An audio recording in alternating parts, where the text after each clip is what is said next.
Most people think clean water is safe. When the grid dies, that's a lie. And these 5 killers are waiting every single drop.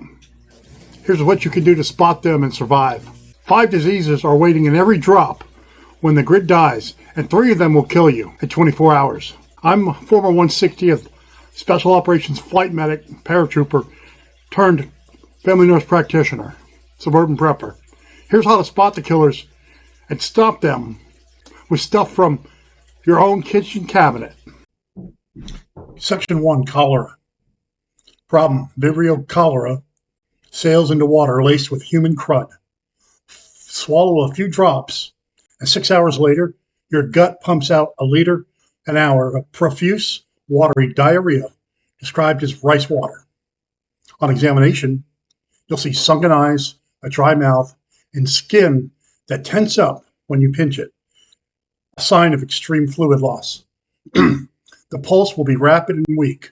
Lab work, if you had it, shows severe electrolyte imbalances: potassium, magnesium, phosphorus, creatine, BUN, and concentrated blood from dehydration, elevated hematocrit and hemoglobin when you're dehydrated.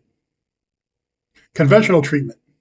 The most critical treatment is aggressive rehydration with oral rehydration salts to replace lost fluids and electrolytes. In severe cases, intravenous fluids are needed. Antibiotics such as doxycycline or azithromycin can reduce the duration of symptoms and are often recommended for severely ill patients. The field fix: boil if you can. When fuel's gone, stir a 3-finger punch or pinch of salt, 2 of sugar, and a splash of rice water into a clean liter. Sip small shots every 5 minutes. Got campfire ash? Stir in a teaspoon. The charcoal grabs some toxin. Survival is about pacing, not chugging. The hidden danger with this is that your blood pressure tanks so hard you can't stand guard, and now you're a dead weight. Section 2, dysentery. The problem, Shigella or amoebas love crowded bunkers and sloppy latrines. You'll get a high fever, abdominal cramps, and frequent painful stews containing just blood or mucus. During examination, the abdomen will be tender. A defining symptom is tenesmus, the painful, constant feeling that you have to have a bowel movement even when your bowels are empty.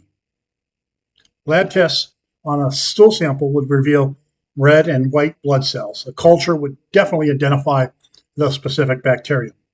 The hidden danger: nonstop straining rips and opens a door for bloodstream infections. The field fix: peel bark from a young willow or oak tree. Simmer the soft inner layer for 20 minutes. The tannin slows down the bleed. Drink half a cup twice a day. Powder dried citrus peel for pectin. It bulks things up. Burn or deeply bury the 6 waste. If you don't want the bug to circle back through the camp like a bad song, you don't want that to happen. Conventional treatment. Mild cases often resolve with rest and fluids, but you should avoid antidiarrheal medications. For amoebic dysentery, drugs that target parasites like metronidazole, or known as Flagyl, or tinizidol are often used. Severe bacterial dysentery may require antibiotics, though resistance can be an issue. Leptospirosis, Section 3. The problem: rats pee the bacteria out. Flawed water carries it into any cut you've got. A week later, you've got a sudden high fever, chills, severe headaches, and your muscles ache, especially the calves. Examination will tell red eyes without any pus, a sign called conjunctival suffusion. In serious cases, the skin and eyes turn yellow from jaundice. Lab work would show signs of kidney damage and liver failure. And you can find the bacteria in blood during the first phase of illness. Hidden danger: kidneys slam shut, then the lungs bleed. The field fix: without doxycycline, it's flush or fail. Brew some willow leaf tea for pain and mild bug fighting. Rig up a sweat lodge. Tarps plus heavy stones, 90 degrees to 102 degrees. Heat shock proteins slow down the Scabies. Follow with a cool dunk to goose white cells. Repeat morning and night for 3 days. Conventional treatment. Mild cases are treated with oral bionics like doxycycline or ampicillin or even amoxicillin. Severe leptospirosis requires intravenous antibiotics such as penicillin G, cefotaximine, or ceftriaxone, otherwise known as Rocephin. Supportive care, including dialysis for kidney failure, could be vital. Section 4, Scabies. The problem. A 20-second handshake or shared sleeping bag scoots mites into your skin. A month later, intense itching drives you crazy, especially at night. On examination, the key sign is the burrow. Tiny thread-like lines on the skin, often between the fingers, on the wrists, or in the armpits. The definitive diagnosis in a lab is made by scraping the skin and identifying the mites, their eggs, or the dead feces under a microscope. Hidden danger. Scratch sores become strep and staph infections. The next stop is hot red cellulitis. The fix. Melt sulfur over a low flame. Stir 1 part into 9 parts of any animal fat or crystal oil.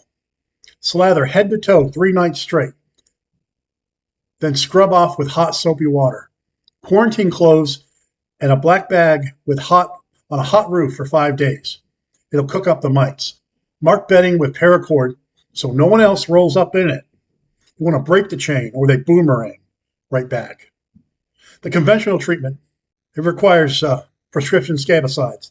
The most common is 5% permethrin cream, applied to the neck down and left on for 8 to 14 hours.